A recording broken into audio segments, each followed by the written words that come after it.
Hi, everybody. This is Nadia here with the extended pitch for the Bazaar Shop, Western Carolina University Entrepreneurship Course 64550. So, I'm first going to start off the extended pitch with talking about the Bazaar Shop's business description. It's a resale store, and it not only sells thrift and vintage clothing, but it also sells a few handmade and upcycled items. The things that we sell in the store is typically very unique in appearance, colors, and style. I like to see the pieces as statement pieces or standout pieces so that if people purchase them, they'll be noticed and hopefully be complimented by others on how awesome the item is, and then it would be something that typically wouldn't be able to be duplicated. So you kind of stand out. The goal of the Bazaar Shop is for people to embrace being different and bold in their clothing, yet stylish at the same time. The pieces from the Bazaar Shop are used to create outfits that are not cookie cutter, and they're used to create outfits that are basically just one of a kind and very unique to the person's personality. So, how was this business conceived and developed? Well, I've actually been thrift shopping since I was like a teenager, even more so before then. My mother has a lot to do with that. I'm not sure if we thrift shop because we didn't have a lot of money, or if she just knew the deals and the great things that you could find through a thrift shop. So, anywho, I used to go thrift shopping with her, started to actually find things that I really, really liked. And then it just always kind of stuck, became like a stress reliever for me and my go-to place to get really unique things, especially when I was throughout high school and college. Used to get compliments on my clothing, and most of the time, a lot of the stuff that I would have on, one or two pieces of the outfit was from a thrift store. So I started to realize that maybe I had a knack for it. So I always started to collect different things. When I turned about 16, started collecting things to eventually own a store.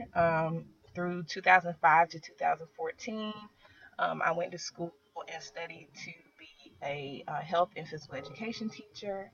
Um, went to North Carolina Central University, started teaching for about 4 years, and it just still was one of those things that always stuck, and it seemed like I always still wanted to do, so it never kind of went away. So I decided last year in October that I was going to acquire a small bus and do a mobile boutique because that was a cheaper way to start off rather than just doing a brick and mortar. So decided to do that. Down here you can see some pictures of my journey when I went to get that bus. We broke down twice. The second time we broke down, you can see the tire. It had just like ripped off, and we had to pull over and try to find the tire. It was a crazy adventure, but you know, everything is good now. In these bottom pictures here, you'll see from October up until about April, we renovated the bus. So you have my husband here putting in the railings for it, and we had to take out all the seats, and it really was, she was really, really dirty in the beginning because it was from the state of Georgia. So we just had to clean her up and spruce her up. Then in the summer 2015, she was looking good, and we had renovated everything, and we basically just went ahead and opened up shop summer 2015.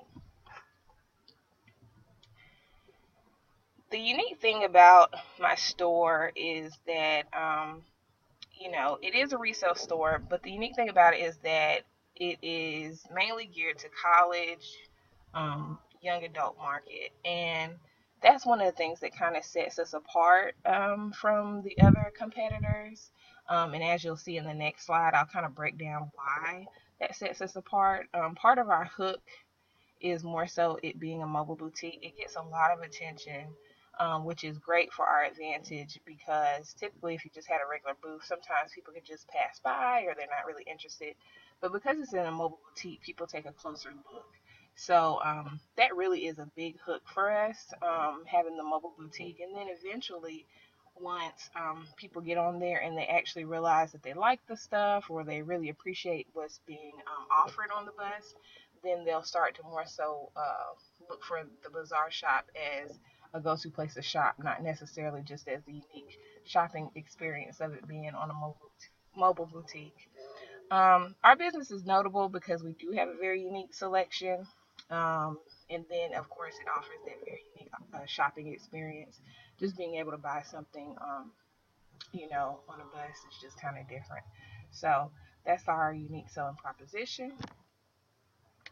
And then this is kind of a breakdown of what our competitors look like and why we kind of stand apart. Major chain thrift stores like Goodwill, Salvation Army, you rarely see the young ages in those stores, like the young adult ages 18 to 35. You don't really see those fashionable, women and men in there. Typically, they don't really shop at those types of thrift stores. Um, a lot of reasons why could be the negative stigma associated with thrift shopping, like the smell and dingy and things being dirty or having bugs or something like that. Sometimes they don't go and support these thrift stores because they're overcrowded, and then it takes a long time to look and actually get decent things. So a lot of people just don't have time for that, and they don't really desire to do that. And then, again, the environment is not as welcoming as like a boutique. So a lot of people can get turned off by that. Another competitor are our consignment boutiques. Consignment boutiques have really nice clothing. They have great name brands.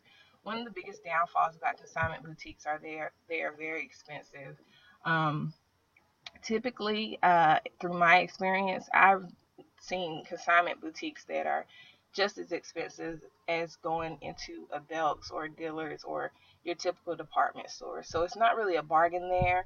It depends on the brand. They'll sell things that, this purse was $300 retail. You can get it for $150. Well, for me, who's an avid thrifter, that's not quite a deal for me. Also, for people that are in that young age where they're just trying to get their career off the ground, may not be ideal for them to spend that type of money on something. They'd rather get more bang for their buck. And then the last competitor that I'm going to talk about is Generation Z and millennials resale shops. So places like Plato's Closet. These shops typically sell cookie cutter clothing. They have nice clothing and trendy clothing, but they're more so focused on everyday brands, Forever 21, American Eagle, Hollister. They don't sell vintage. They don't sell handmade, and they cater to that younger age. So 13, that preteen to early 20s type of crowd. I more so see teenagers in there, but a lot of people do sell to those places. But as far as who buys, it just seems like it's more so the younger crowd. So the Bazaar shop is different because it targets mainly the college age, the young adult market, late teens, early and late 20s, and early 30s. Our typical client would be female, age 18 to 35, wears sizes 4 to 16, likes unique items, appreciates style, stands apart. And then their average income is probably $0 to $35,000. They don't have a whole lot of money to spend, but they still want to look good. The niche is that it's still thrift, vintage, handmade, upcycle. Everybody's not doing that.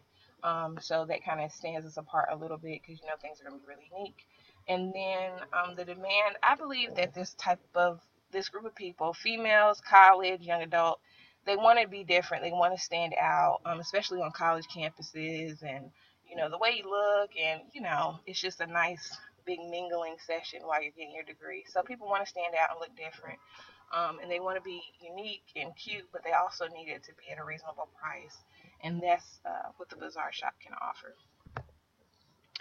The Bazaar shop's initial budget was about $10,000 for this mobile boutique to get off the ground, which was a decent range. I'm a little under that, but we're right around the corner from that 10,000 mark. I pretty much just bootstrapped this business. Different monies that I've had to kind of help fund it. The average unit that I purchase items for or get items for is about $1.11, and then the retail price or what I resell it for is about $5.68. I'm starting out, so my prices are a little bit lower until I start to get my name, and then hopefully those margins will grow to be higher. My goal is to sell about 100 to 300 items monthly. And then my monthly operating expenses are less than $500, which isn't a lot. So how does this business work? Basically, the mobile boutique goes out to events, festivals, food truck rodeos, college campuses, parties, etc. And we basically would pay a vendor fee. Depending on how much the vendor fee is, I really wouldn't want to go past $150. But we pay the vendor fee and basically go out to the events. We set up, it's a new thing that people typically haven't seen before. And so we basically set up there and it sells the clothing out of the bus. And then the second avenue is the online store, advertise through business cards, the vehicle wrap, social media. They can pay online. The only things we'll have to pay is kind of like the listing fee, or if the place that holds the e-commerce website charges a fee for the purchase or the transaction. And then social media is another way we connect with customers through Facebook, Instagram, Twitter, and YouTube. That's where they can give reviews. And then the only thing that we would probably have to pay for that is if we want to advertise or boost our posts on those websites. I like to offer the online store option because if I'm traveling from Greensboro to Raleigh to Chapel Hill to Durham, then I want people to still be able to find me even if they're not in the Durham area. So um, that is how the business works. A typical day at the Bazaar shop: pick up the bus from the storage, drive to the venue, park in the spot, allow customers to come on the bus. When the event ends, close shop, secure all the inventory, and we're ready to drive back and park it to storage. Um, Typically, for small events, I could just handle it solely on my own. For medium to large events, I think it's essential to have two people so nobody's neglected. The plan is to operate from March to October. So coming in early spring through the summer to the fall, I want to try to book 1 to 3 events per month. And the event should range from like 5,000 to 20,000 plus people. I rather do events than like flea markets and things like that that are just not, you know, as unpredictable. So predictable markets, sell 40 to 100 items at each event, have the online store year round, hopefully sell 3 to 15 items per month just to start out. And then use those online sales to help pay vendor costs for when I go out to festivals, and then the event sales to pay monthly expenses that I have, the ones that are under $500. And then also use Facebook and other social media outlets to help up the online store. Um, I want to focus again on medium to large events. I want the online store to be a great way to connect to my customers no matter where I go. And then for the future of the Bazaar shop, I eventually do want a brick and mortar store. I just think it's something about interacting with customers, knowing customers by name, helping customers one on one that I really truly adore. And so I do want to still have a brick and mortar store, and eventually, you know, I could have it, 1 to 3 locations. That could be great, in like college town. So, anywho, but this is the future. Mobile boutiques on occasion, still have an online store, and maybe a small staff. Thank you so much for watching. That was my extended pitch for the Bazaar Shop.